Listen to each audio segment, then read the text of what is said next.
I'm Nisha Zachary, and this is the Zig Zag Leap, brought to you by Permission to Leap. For years, I've been talking to people about having permission to take a leap of faith. We all know that life doesn't happen in a straight line, so how do you overcome your past and possibly current circumstances to live the life you were created for? Stick around to hear our guest answers that will lend you some courage to give yourself permission to leap, no matter how twisted the path may be. Welcome, everybody, to this episode of the Zig Zag Leap. Today, I have with me Kay Sauls. So, Kay, can you tell everybody a little bit about yourself? I can do that. I am Kay Sauls. I'm an actress. I'm born and raised in Houston, Texas, and I started there, singing and acting there in Houston. Well, of course, like everybody else, you start out in the churches and kind of stuff, and that's how I did. I wasn't even trying to do anything when I was, okay? They told me to do it, and I was like, yes, ma'am. That's how it works in church. You show up, and it's like, here's your line. Yeah, I do it. And what's so funny was that that our whole family was like a singing family, really, and stuff like that. So we had our own groups and stuff like that. And then eventually we ventured off into other groups. So I sung with some celebrities and stuff like that. Well, of course, it's like background stuff. And in church, most of my life, I served as leader, of women's ministries. I was on the ministerial staff. I am a minister. And also a minister of music at 2 churches and stuff. So I continued to sing and all that kind of stuff like that. But I don't know, it was just something about being at the church, and I don't know, it was like never enough. And for years it took me to really just ask God. I'm like, what is this about with church and everything? I love church. I'm a church girl, you know what I'm saying? But it was just something that was like not fulfilling to me and everything, right? So the church that I grew up in, after some years, some people were like, what is wrong with you? It's like you keep moving around in your seat and everything, it's like you're uncomfortable. And when they said uncomfortable, it was like, uncomfortable. That's it. And I realized even the sermons and everything else in that childhood church was not enough for me anymore. It was like I was eating cheese and crackers every single thing. Like if I eat one more piece of cheese and one more cracker, I'm going to blow, So Yes. And eventually I ended up leaving that church. And I'm thinking, like, I can't do it anymore. I can't do it. And the church I was at when I grew up, it's like they ran the church like a business or something like that. So that was getting on my nerve too. And I was done with church people and all that kind of stuff. I'm like, well, forget all this stuff. I don't know. It's just gonna be me and God and everything. And so my mom ended up introducing me to another church. But when I went to that, I went with a closed mind and everything, and not realizing God was leading me to this church. Okay. So what's funny is that when I was there, I kept asking God, still, I'm doing the same things that I was doing at the last church with the women's ministry. I was ministering music again. I was on the ministerial staff, and I'm like, something is not adding up. I don't feel fulfilled. What's going on, And between my family and my church and jobs, my schedule was full. But at the same time, I'm thinking like, is this ministry for me? So much so I'm like, who am I? I'm like, what's going on? I didn't know that question. What? My life was everyone else's. So, and it was consuming my life, and I never really had time to really fit my things in to even really figure out who I was. I'm thinking like, okay, so is my ministry errand girl? What is it? You know what I'm saying? I'm ministering to everybody else, but it seems like I need kind of ministry or something, And so I was asking God all the right questions, but not really even realizing what I was asking. I was asking, I'm like, I'm bored with everything. I'm like, it seems like there's something bigger. I'm like, I don't know what it is. Lo and behold, I don't know how I came across that book, but do you remember the book Purpose Driven Life? Yes. By Rick Warren. Yeah, I ran across that book and I said, what is this? And I just flipped it over and read the back. And I was like, I'm like, that, you know what I'm saying? I started reading that.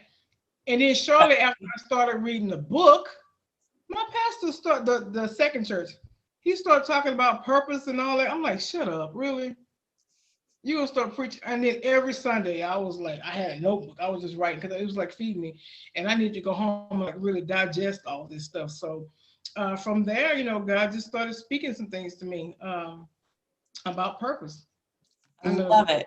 So when we talked yesterday, you were talking about how you got from being in Texas to being in Atlanta, and how God was speaking to you, and this huge transition. So before we go into that part of it, what is your definition of permission? Because I think your definition, the way you explain it, says a lot about everything that comes after in this conversation. Okay, it's like a twofold thing for me. Number one, my God definition would be, God said you can do it, then you can do it. I mean, he's not a man that he should lie. If he tell you who you are, and that's really what purpose is all about, showing you who you are. Telling me some things, he was saying things like, listen, what you're doing right now is not your purpose. It's not your destiny. And the reason why you wasn't feeling fulfilled is because this is not the place where I'm going to have you. It's going to be a place where I'm going to send you. Mm-hmm. That, as a matter of fact, you're going to be relocating to Georgia. Scratch the record. Excuse me. I think my hearing is kind of off. What's going on here? Hey, like, what? Okay, you said I'm going where? And you saying like I'm going by myself. I'm going by myself. Yeah. Have you lost your mind? I'm not. Let me pause right here, because I think that whole conversation between you and God right there was absolutely perfect, because some people think like you have to be so, put together when you're talking to God, and it's not like he doesn't know what's going on in your head in the first place. So you may as well just go ahead and say it out loud. It can flew out by itself. Exactly. If you just have that honest conversation, you have an honest conversation, you will get an honest answer. Yeah. That's my thought. But anyway, keep going. But for real, oh my God, I'm not going I am not going to Georgia. And you said by myself? Just so we got this clear, you are in Texas, and he is sending you clear across the country by yourself. By myself. Somewhere you've never been. 800 and something plus miles by myself. Okay. All right, God, let's do this. I thought that was the devil talking. Yeah, nothing but the devil. That ain't God. That's the devil. I've never heard God speak to me. I heard God speak, but I guess it was the kind of things that he was speaking to me. You know what I'm saying? Like, leave. What are you talking about? I'm like, no, that ain't God. I'm like, nobody about relocate. A whole lot of people relocated about. Okay. He said, Abraham, go to a country or a place I'll show you, and I'll show you when you get there. Hold up. At least he's telling me where I'm going. Right. Abraham to go. You're one up. And when you get there, I'm gonna tell you, it seems like when he said that, and I told him he lost his mind, I said, listen, I'm not leaving my family. I love my family. I said, you asking me? I said, God, that's too much. No, I can't do that. I said, I love my job. I did at the time. I love my job. I'm thinking I'm not leaving my job. And I'm sure not leaving my church. He's speaking purpose. He's speaking the stuff that I'm trying to hear right now. I can't up and leave right now. Well, God wasn't talking about right then, no way. You know what I'm saying? It took me like 5 years before I actually had to leave. Really? Yeah, it was like 2006 is when I think I heard him saying to go, and 5 years later is when he said go. When he said to go to Georgia, and I said, you crazy and everything, I'm not leaving my family, all hell broke loose. When I tell you, and everybody started to come against me, my family, they were against me going. They started just saying nasty stuff to me and treating me real bad. The job started sabotaging my work and lying on me to the owner, saying I did things that I didn't do. Yeah, they were reporting me and writing me up for no reason at all, calling me in the office, saying that I was late to work, and I was the first one to work. Yeah, it was like a lot of stuff. It was sabotaging my work. I had major reports that I was doing spreadsheets and stuff like that. They would go in the system and change my numbers before the owner could print them out and take them to the meeting. So he'll take the wrong report with the wrong sums and stuff like that. And so he would come after me, you're incompetent. You can't do this. You can't do that. You embarrass me. Wow. I'm like, what's going on? Same thing with the church. I'm thinking like, okay, do you know the people from the job? But why y'all doing the same stuff? Y'all lied to the pastor about me, and they were saying I was doing things. I'm thinking like, am I going crazy? Really, what God was doing was closing in the walls. Because I Yeah. mean, the walls So this is closed. like your Job season. Yeah, Mm. yes. I was losing everything. You know what I'm saying? With the job, they were taking duties away from me because they felt like I could no longer do the job. Same thing with they kept me as minister of music because they didn't have anybody else. You know what I'm saying? And so I was like, well, don't worry about that because I'm gonna send somebody else to take that too. I'm like, what? And so God was just getting me ready to leave. I didn't really, at the time, I didn't know what was going on. So he making sure I had no excuse. So you thought you had options, and he was gonna make sure that you understood you did not. That right there. Wow. What they say, that part. Okay, let's see how making your own decisions goes for you. Right. Okay. So who's crazy now? Right. For real, it was like when I said that, you done lost your mind. I ain't going nowhere. He was like, it's like he said, we'll see about that. I got you. So much so that when it was time to go, I came to God and said, when we leaving. Wow. See, and that right there, I think, is exactly where he wants us. Like, okay, we are fully dependent to walk out our purpose in his way. I thought about Jonah with that though, because really, if you think about it, Jonah did the same thing. You know what I'm saying? He told him to go to Nineveh. And in so many words, Jonah was like, I ain't going over there. I don't even like them people. They stiff neck, they ain't gonna listen, they ain't gonna do this, they ain't gonna do that. And God was like, he ran from God, and then what? All hell broke loose. Boat he was on and everything, right?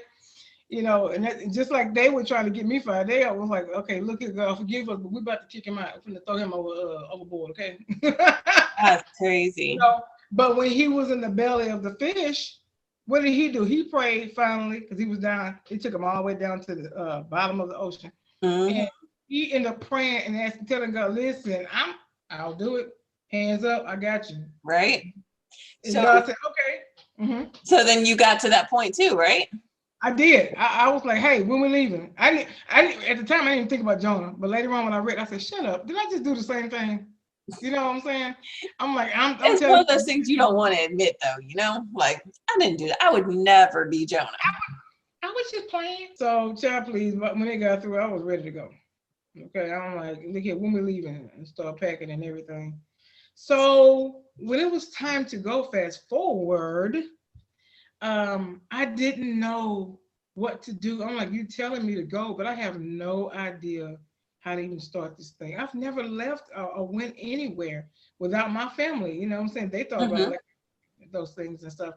And so that's the thing with God, when you're pursuing dreams and things like that, you need instructions before you do that. You need his guidance.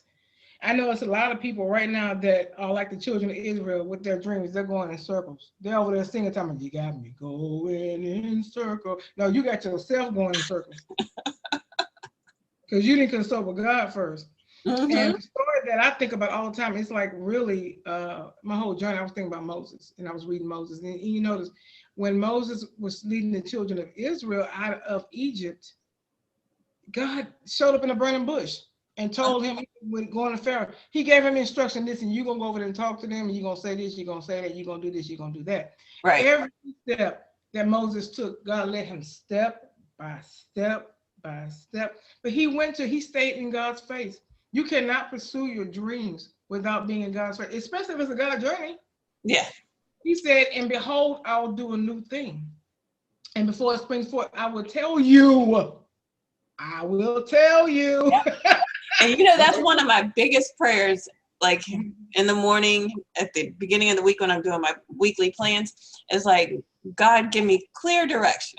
I don't want any rhymes or riddles. I want clear direction, just like you gave your servant Moses. Yes, you're going to need that because if he's doing a new thing, you've never done it before. Right. How do you know what you're doing? I didn't. If you know what you're doing, let me know how you're doing it.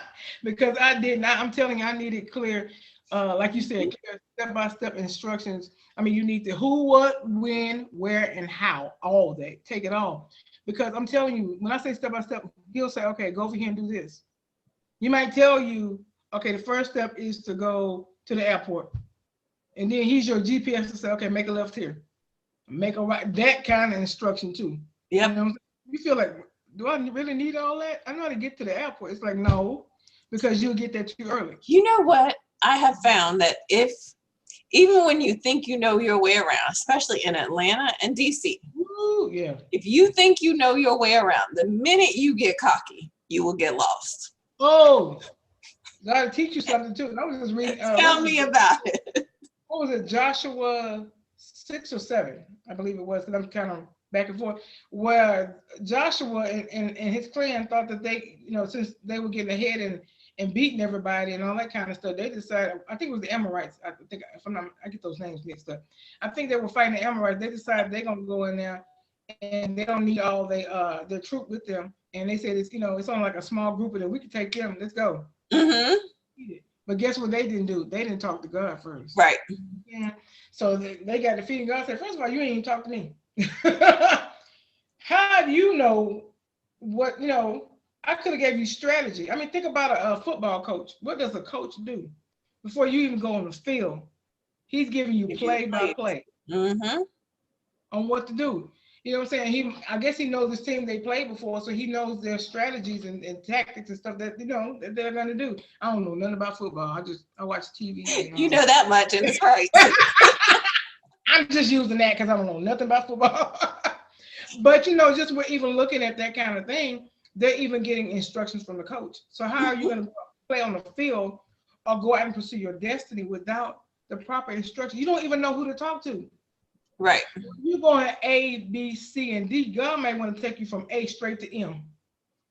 Yep. And you're going all around John's barn. I mean, do you want it? I mean, what do they say? The children of Israel could have done their trip in 4 days, I believe. I think it was in a matter of days. Yeah. You know what I'm saying? And so because God felt like they weren't ready, he took the long way around. You know what I'm saying? 40 years. Yeah. Well, that 40 years was because of their disobedience. I learned that if you complain, making the journey too long. Shut my mouth. I'm like, okay, God, what we doing? I don't understand it, but okay. Yes, exactly. So you were getting started on your journey, and you started out like asking. And so it amazed me the way you explained the story, because you asked for 3 things, and it was like, bam. And I'm just like, what? Now I'm really intrigued. I want to hear all of this story. So can you tell us about the 3 things? Yeah, it blew my mind. Okay, so when it was time to go and I was asking my questions, I said, God, listen, I don't know how to do this. I mean, you got to tell me. And so lo and behold, the church I was going to at that time, it was a young lady. It just so happened a young lady had just joined there and everything. And they had testimony service or something like that. And she got up and she was saying that she had just moved from Florida and relocated there in Texas, Houston, Texas. And so I went, I'm like, what? I'm like, oh yeah, I got to talk to her so I can get some pointers or something. Right. And so I talked for a little bit and we exchanged numbers and everything. She said, yeah, call me and everything if you need any questions. I said, yeah, here's my number. Call me if you need me. Good thing I gave her my number. So anyway, I went home and I was still praying to God. I was terrified. I had like days before it was time to leave. And I'm thinking like, God, I don't have a strategy. I don't know what to do. I don't even know if I have enough money. And now I had gotten fired by that time from that job I was telling you about. And so I told God, I'm like, listen, I'm on unemployment now. And there's not enough money. I'm like, I'm going to need some extra money. I said, Lord, I need 3 things. Listen, first of all, I'm scared to do that by myself. Don't make me do that, God, please. And so then I said, you gotta have someone to come with me. That's a long time. I said, what is it, 12 plus hours, 800 and something miles? I said, and then God, listen, I don't even have enough for gas. How am I gonna get there? And at that time I had a car. You know what I'm saying? So I said, I need the gas money to get there. I said, I don't want to get there halfway and then I'm stranded somewhere in the middle of nowhere. I said, I don't even know where I'm at. And I said, and then whoever goes with me, God, I need money for a plane ticket to fly them back. I wouldn't want them to try to take a bus and, take them forever to get back home. So right. I need a plane ticket, enough money to get a plane ticket. I say, you can work that out and make it cheap too, where they can get on back home. And in the middle of me talking about that, I wasn't even done with the prayer. Ring, my phone rings, and I'm looking down. I'm like, oh man, it was the girl from the church. I'm like, oh no, not now. I'm talking to God about this. Come on, I can't talk to you. And I heard God say, answer the phone. I'm like, answer the phone in the middle of the prayer? And I'm thinking like, well, he told me to go to Georgia. That was crazy. I guess this is too. So there you go. I picked up the phone. And the girl just started talking. I don't know if she said hello. She said, hey, you still leaving to go on August the 19th? I remember the day. Going to Georgia? I said, yeah. I said, I was sitting here praying and talking to God about it. She said, hey, well, I was thinking about this. She said, I haven't seen my grandkids in a long time. So, and you know, I'm from Florida. So I wanted to go there to see my grandkids. And I was wondering if I could ride with you to Florida. I'm thinking like, first I was like, Florida? That ain't the prayer. Why you want me to answer this phone? Come on. And so, but she kept talking. And she said, no, I want to go see my grandkids in Florida. She said, but from Florida to Georgia, that's just 4 hours. And I figured like you could do that by yourself. I'm thinking like, how you know to say that? You know what I'm saying? Like, you know, I'm scared to do it by myself, first of all. And then she said, and then, you know, I'll pay half the gas. And I'm like, and then she said, and then when I'm done with my trip, I'll just fly myself back.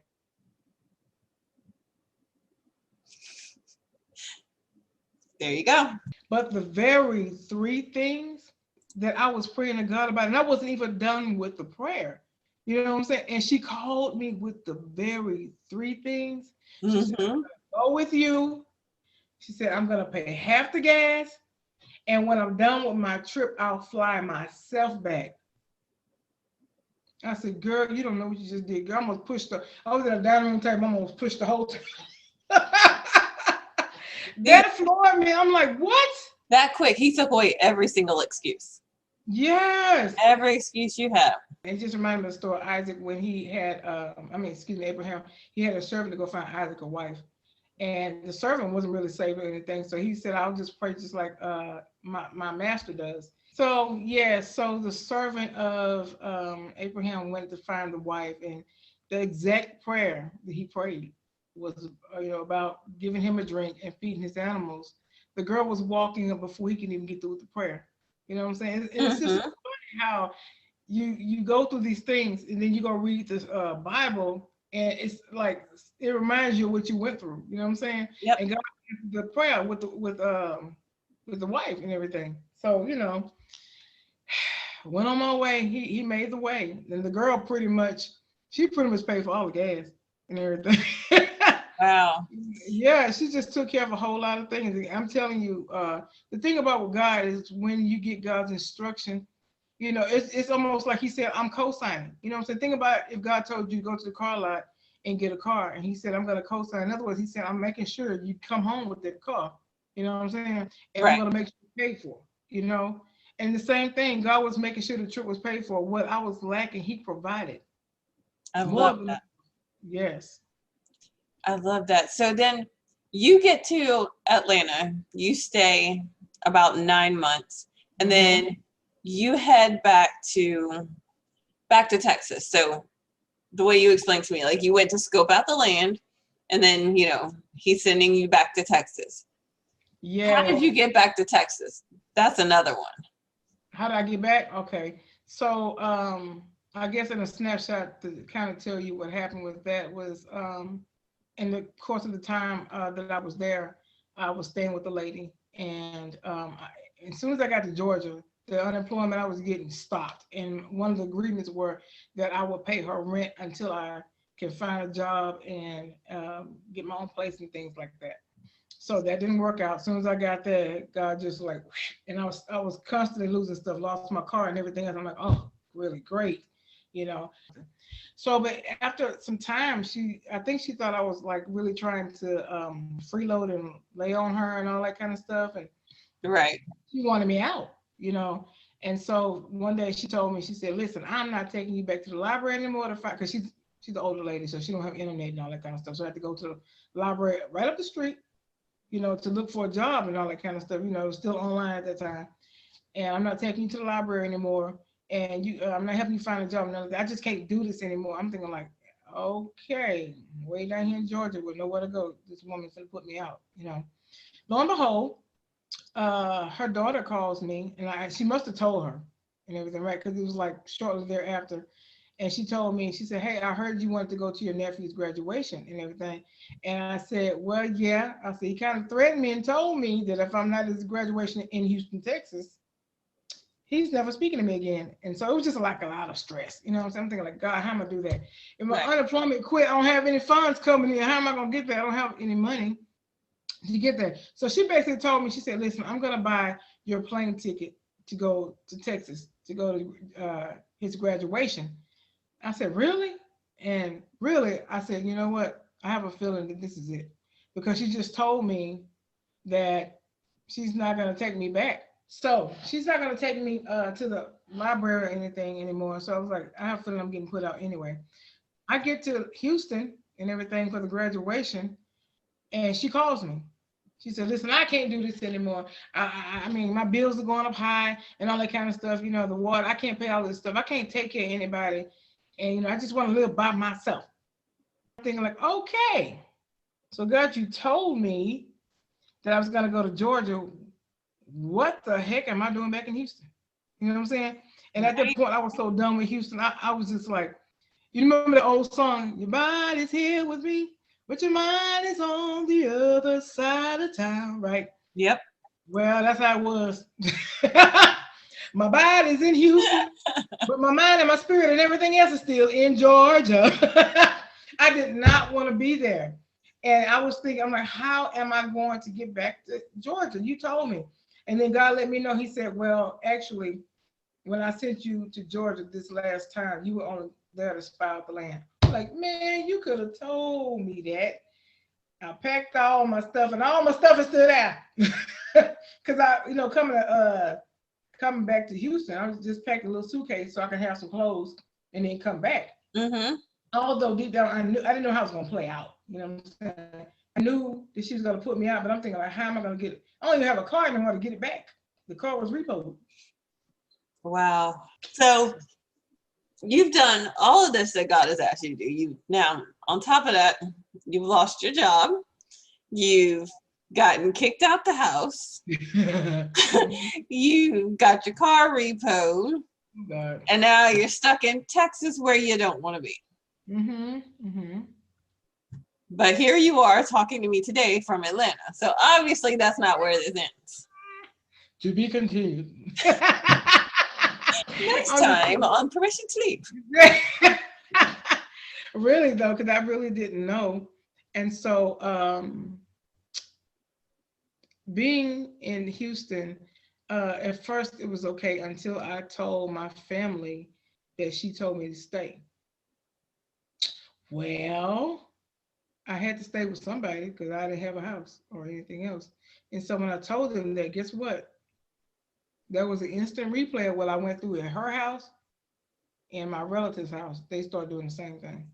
So they wanted me out, and I'm thinking like, I kid you not, at least every week I was being threatened. You got to get out of the house. You're not contributing to anything. It was really about that because I didn't have anything to really contribute and everything. Mm-hmm.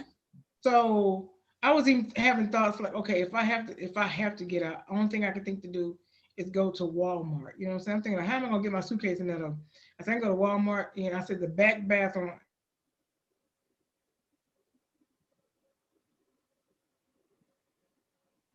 Uh-oh.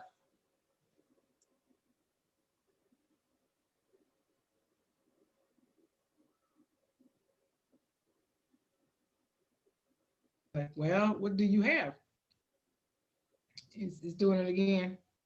Yeah, all I heard was go to the Walmart back bathroom, and then it was gone. Okay, so all I could think about was if I get put out, I can go to a Walmart somewhere, and then they have a back bathroom where, you know, at nighttime there's no traffic back there. I'm thinking like I'll just from some time act like I'm shopping, and then when it's time for some they stay open 24 hours. So when there's no traffic back there, I was gonna go in the back bathroom. You know, some kind of way. I don't know how I was gonna get my suitcase in there without them noticing, but I said I'll just sleep on the bathroom floor. Hey, when you're homeless, I hear you. And I'm thinking like I have no choice. And at that time I was 400 pounds. So I'm thinking like, well, I could barely hardly walk, you know. So So that's that sickness you were talking about earlier. I think what gets me is that you're doing what God told you to do. He sent you there, and you're still in this place of not knowing where you're going to sleep, what you're going to eat. Like, so you're doing everything that God told you to do, and you just don't know what's next. Yeah. Yeah. And I was steady praying, like, God, you're not talking. Now, I hate those seasons where God is not necessarily speaking. People say, he's always speaking. I said, well, did he turn my hearing off or something? I mean, he maybe One or the other. He ain't talking to me. He's talking to everybody else then. I want to know what you're saying. You know what I'm saying? I'm like, what am I going to do? Mm-hmm. Help me. Do I need a Q-tip? What? I don't know. You know, so I'm thinking, God, what am I going to do? And so God just kept buying time. You know what I'm saying? And several times I packed my bags, and I was like, and she was like, where are you going? I said, I don't know. You told me you want me out. And that was my thing. It was like nobody wanted me around. I felt like I've been under the bridge for years. You know what I'm saying? And I'm trying to come in, and they want me out of there. You know what I'm saying? So I'm like, I don't know. I don't know if you want me out. I just don't want to be a bother to anybody, because I was a bother to the lady, and I'm a bother to you. I'm like, I'm just out, you know? You don't have to go, just stay. But you got to figure out something. So it was like hell the whole time, you know? And so I guess I'm going too long with the story. So because it's just so much to it, and you have to kind of condense it down. So the next time when it was time to go, I came into some money. I won't say what it is right now, because I better not say that right now. But I came into some. God blessed me. And usually the kind of finances that you get with this, it takes a long time. I prayed to God. I said, God, I'm tired. I'm tired. I said, something's got to happen. I said, I went and I applied for this loan. I'll leave it like that. And so I said, it used to take months, almost to a year, to get approved for that loan. I said, I need you to expedite it. Girl, when I tell you the matter of days after saying that, they called me and told me I was approved and I need to report it. I'm like, wow. Shut up. So I was able to get my own apartment and stuff like that for, you know, for the remainder of the time I was there. And this time I was there for about a year and a half. You know what I'm saying? And so same thing happened all over again. I'm like, oh, I'm sitting here, my body is here with me, and my mind is still in Georgia. And I'm thinking, like, God, I'm not understanding what you're saying. What am I got the apartment, great. Now I'm in peace in my own place. How do I get back? And when do I say, are you gonna make me sit here for another 4 to 5 years or so? I said, so what am I gonna do? And so again, TD Jakes popped up. He started giving me understanding what God was doing. That man has been instrumental. I call him my Moses. You know what I'm saying? Because he led me through my wilderness season. And I mean, it's almost like he was walking with me for real. He would even mention things that happened to me. He was like, that's why you went through such and such. I'm like, how did he know that? You know what I'm saying? It was really crazy. When it got unbearable, that I would call them, text them, nobody would answer me. They didn't want anything to do with me. And so after a while, I said, well, listen, I said, it's hurtful not to hear from them or not to respond. Come see me. My sister lived in the same complex. They would go see her and leave. They wouldn't even come check on me or anything. You know what I'm saying? Wow. I was like, I don't understand what's going on. There was a lot I still didn't understand. So I told God, why am I here? I said, because it'd be different if I was here with family, but they're not talking to me or anything. So I might as well go back to Georgia for real. At least I can psych myself out and say it's 100-something miles for the reason why I can't see my family than to be in the same city and state and they won't come see me.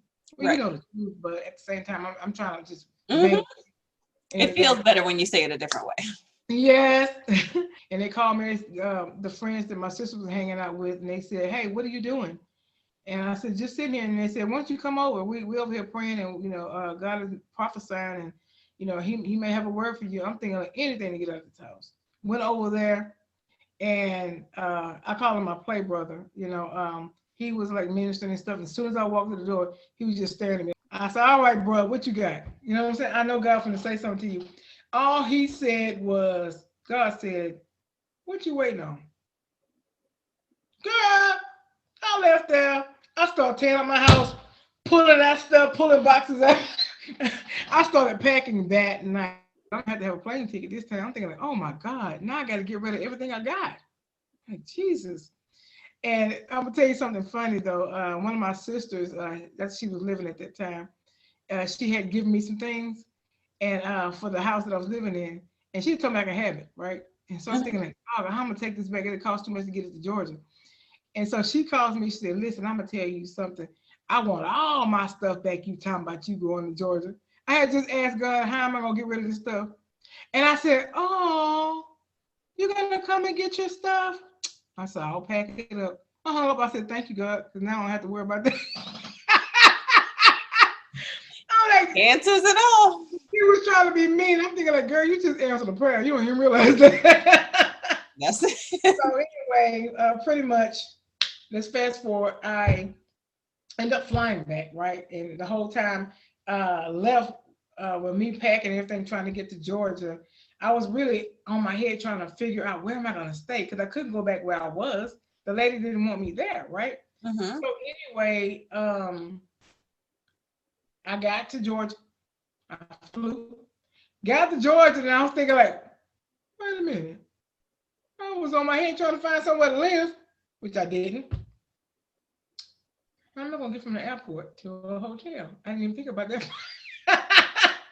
So God decides He wants to provide a little angel for me. Out of the blue, I was going down to baggage claim to get my bags, and I was walking. I was breathing hard because I was overweight and I couldn't really walk. And so this man said, "Daughter, are you okay?" And I looked up. I kid you not, that man looked exactly like my stepdad that passed away a couple of years ago. I was Wow. like, I was gonna Perry. He's like, no, I'm not Perry. I don't know who Perry is. It was like a slight difference, but body structure, everything. And I was just stunned. He said, can I help you with something? And then I'm thinking like, no, I had pride and everything. He wanted to get me a wheelchair and everything, and I had a little pride. I'm thinking like, no, I'm not riding in no wheelchair. I'm embarrassed. You know what I'm saying? Good thing he did. Listen, when that man got through me, he said, I'm gonna take care of you.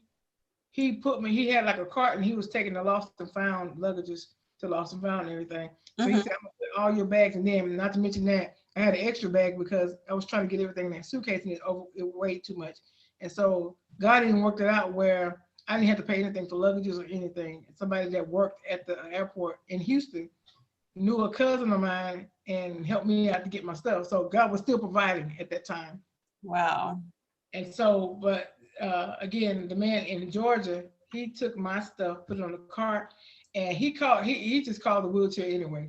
You know what I'm saying? Because I needed help. Girl, they whisked me all the way over to where the shuttle was, and before I knew it, I blinked and I was at a hotel. I'm thinking like, how the heck did I get here? It was so fast. Wow. So you just step by step, just laid it Step out as by you're moving. And then God provides. You know what I'm saying? That's what I say. A person don't have to be afraid when Right. God tells you to do something. You really don't have to be. Of course, it's scary. It's Mm-hmm. scary. You know what I'm saying? Hey, whatever's next to me, I'm scared. But I have so much. What do you call it? Evidence. Whatever you call it. I don't know. Of that God will come through for you. Yeah. You And got when evidence, He receipts, provides. all of that. Yes. You know what I'm saying? What the scraps? Save the scraps. I have all Yes. that. Okay. Oh, you know what? That was one of my favorite sermons. Not that that's Yes, girl. Whew, that's a whole Yes. nother word right there. Okay. Okay. So you talked about like this whole journey of faith and obedience and asking and receiving and all of that. And you talked from the very beginning about like God showing up, and you had these gifts that you were using when you were in church and in high school, but it doesn't sound like you were using them much in the middle because you were creating spreadsheets and doing all of these things for somebody else. Mm-hmm. And now you're in acting, which brings us full circle back to where you started. So how did you like get through that middle piece? Now you're in acting. Like, how did you get back to what you were called to do? Okay.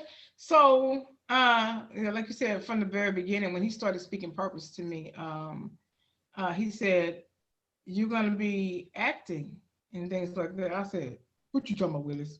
I'm like, "Acting." Mm-hmm. Okay, secretarial work, whatever else I used to do. You know what I'm saying? I'm like, acting. Where'd that come from? And then he brought me all the way back. I said, God, I can't act. When was the last time I acted? I said, the only time I did was something in church and in high Mhm. school. Okay. He said, exactly. He brought me all the way back to when I did the play in church first. He said, remember what your sister told you. You know, it was another sister that, see, what happened was one sister had put on a play and everything, right? And the main character of that play bailed out at the last minute. I mean, probably the day before the play, right? And so my sister, I was like a little extra child. I guess they didn't think I could do anything back then either. I don't know. But I was just like a little extra in the play. And she said, I don't have nobody else. You're going to take this home, you're going to learn it, and you're going to be my main character. Mm. What you talking about, Wilhelmina? I'm thinking like, and of course back then I did what everybody told me. I'm like, okay. I did it though. It was so interesting, and I learned how to do it. And when I acted it out and everything, it was a part where my son, I found out my son had died and everything over the phone and everything. And I had everybody in tears in the audience. Everybody was like, "You did a good job, oh my God, you were so good." And my sister came to me and she said, "Listen, you had everybody in tears in the audience like that, right?" She said, "You were so good." She said, "I actually felt your anointing when you did it." Anointing and acting? See, I never thought about, we say it now, we know what that is, that you actually have an anointing in your gift. I thought those things were separate. Like you either can sing Mm-hmm. and your anointing, you're like, hey, hallelujah. And you know what I'm saying? Like, using something, whatever, but nothing Right. like sing and the anointing, you know what I'm saying? I mean, you have an anointing to act, but it stayed with me. When she said that, I don't know, it was like John the Baptist and Jesus, okay?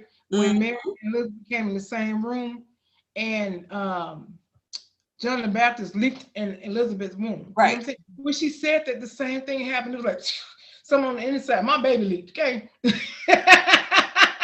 That's My your baby. gift right there. And it's like I said, for years it stayed with me and everything. I'm like anointing with that. And God brought that back to me. He said, not only that, he said, remember when you were in school, and it happened sort of similar, where when I was in high school, in my senior year, I wasn't even in drama or anything through my whole high school journey. And so I had taken all my senior classes except for senior English. And the counselor told me, she said, well, all the rest of your classes have to be electives. She said, so tell me what you want. And one of those were drama. So the drama teacher wanted to see how well we all act. So he just gave us some scenes to act out. And we went to memorize them and everything. And the same exact thing happened. And I told God, I said, God, come on, you gotta help me out with this. It's me and you.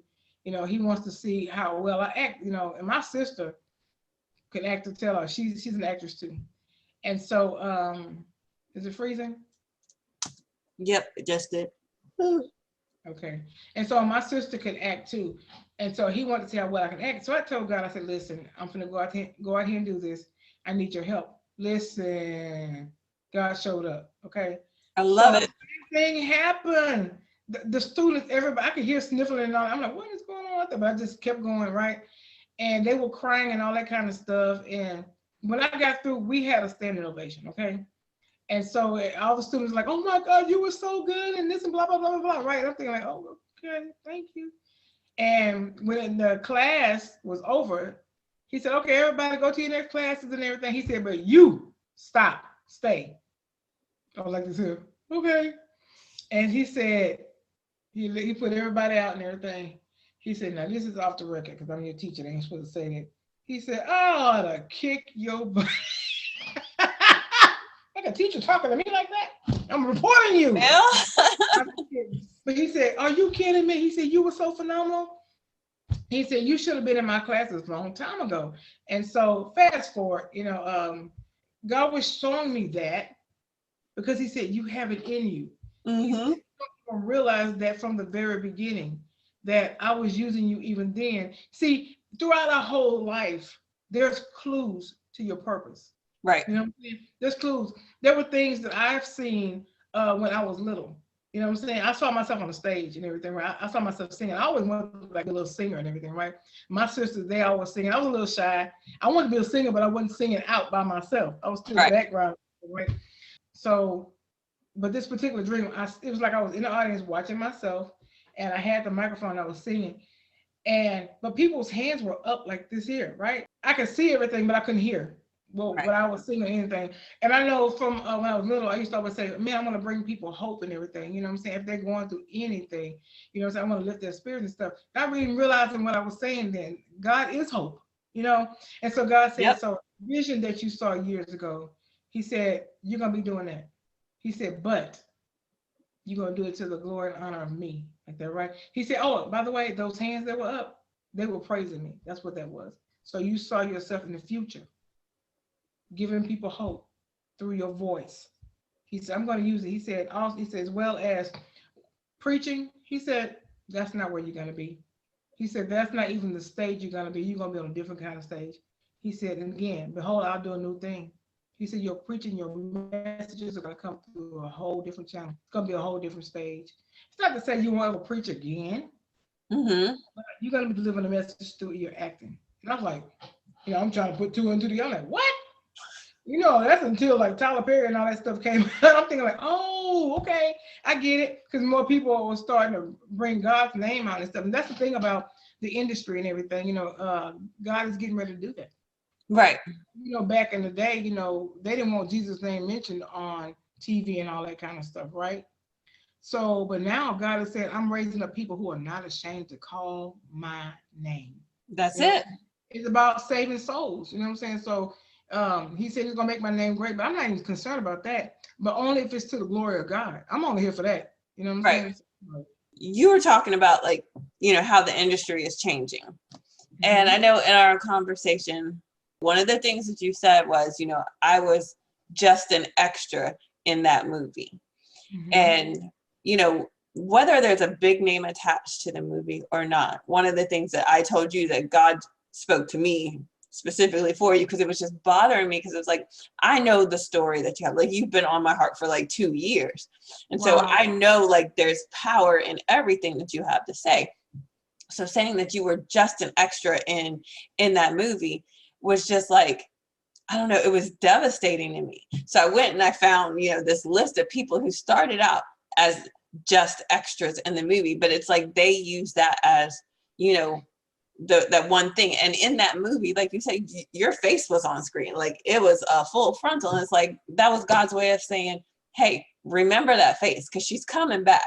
So, and it's like, when I see you and I listen to you talk and I see the things that you post and the messages that you share and just stuff that you like DM me on the different social medias, and it's like, it's always right at that very second when it's like, you know what, God, forget it, I'm giving up, I can't do this, I don't have time, I don't have the energy, I don't have the patience, nobody's listening, I have 1,000,001 excuses, and you will plop something either on your timeline or in my inbox, and it's like, all right, okay, let's go. And it's that one thing that I need. Like I told you yesterday, there are some times when I can pop on Facebook and it'll just be that one thing that you just posted, and I'll hop back off, and that's all I need to just like go. So for you to say it was just that one thing and like discount it, don't discount anything. Just like, you learned from the process of him getting you across the country twice. And, getting you from doing movies or doing plays when you were younger to doing movies now. It's like, God has a plan. He's got, all these ways of doing things, and he leaves clues. You making that, even if it was just one shot, you making that appearance in that movie, that was a clue for the rest of the world to say, pay attention. Yeah. That's my 2 cents. That was more than 2 cents, for real. So. And it's just so fun. That's really confirmation, because it's just so funny. Just the other day, I kind of thought about that. You know what I'm saying? It just kind of like popped in my head. And one of the movies was Acrimony, that my face was actually shown on. Mm-hmm. Graduation scene of Acrimony, shameless plug. And so, in case you want to see that face, let me stop. I was thinking about that, and not necessarily the other actors like you did. So I'm glad you said that, because I want to see that. And I thought about it. It's like I heard people say, "Hey," maybe years later, they're watching Acrimony and say, "Hey, Kay Sauls, I didn't know she was in the movie." You know what I'm saying? Mm-hmm. And so we of popped in my head, and I'm glad you said it, and I'm glad you sent whatever you sent because it is encouraging. You know, of course, Tyler Perry, if you see this, I want a major role. But I was actually thinking about that. That's why I said shameless plug. You just never know what God is doing. You're right about those clues because, you know, even that day was special for some reason. Usually, when I even go on his set or another set or whatever, they have me looking horrible. Okay, I'm thinking like, oh my God, no makeup, no nothing. Lord, I look like. Never mind, I won't say that. Yeah. So anyway, I looked horrible. Okay. So, but this particular day on acrimony, they were just doing my hair and all that kind of stuff, braiding it up. And the girl just took her time doing my makeup and all that kind of stuff, right? So I'm thinking like, what are they doing to me? I said, oh, she's really making me up today, right? When I got finished, everybody was like, oh my God, you are so beautiful. Oh, this your hair, this is going. I'm thinking like, finally, I was like, what did they do to me? I didn't even look in the mirror because usually I'm looking horrible, so I'm like, I ain't even go look. So when they were saying that, I actually went to the bathroom. I'm showing you how I walked up and I went like, okay, let me look at it. I did a double take. I said, I'm like, oh my I God. love it. I'm like, oh my God, I am beautiful. What did they do? I'm like, ooh, I'm looking good. Wait a minute. Hold on now. I said, okay, you gotta get back in there. I'm thinking like, my God. And I was at graduation parents, so I was dressed up and everything, right? Mm-hmm. Okay. It was just like so much favor that day. It was just crazy. You know what I'm saying? That it was like I was getting a special treatment. I'm thinking like, wait a minute, pop my collar. Did I make it, Jesus? I thought I was extra. I feel like a celebrity right now. Hey, sometimes that's the way it works. You know, God was just doing some miraculous things and some things that He had promised me and things like that. It was His way of showing me that, hey, I haven't forgot about you.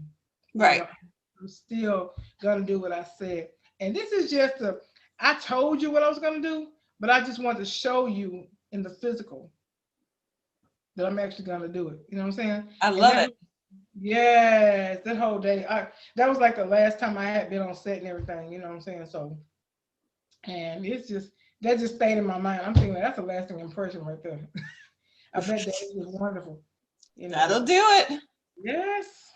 This is one quick thing. It's one quick quote that T.D. Jakes had said one time that even just helped me to find my purpose. He said, if you can't figure out your purpose, he said, figure out your passion because it's your passion that's going to lead you to your purpose. So, nice. About that, people, what do you love to do?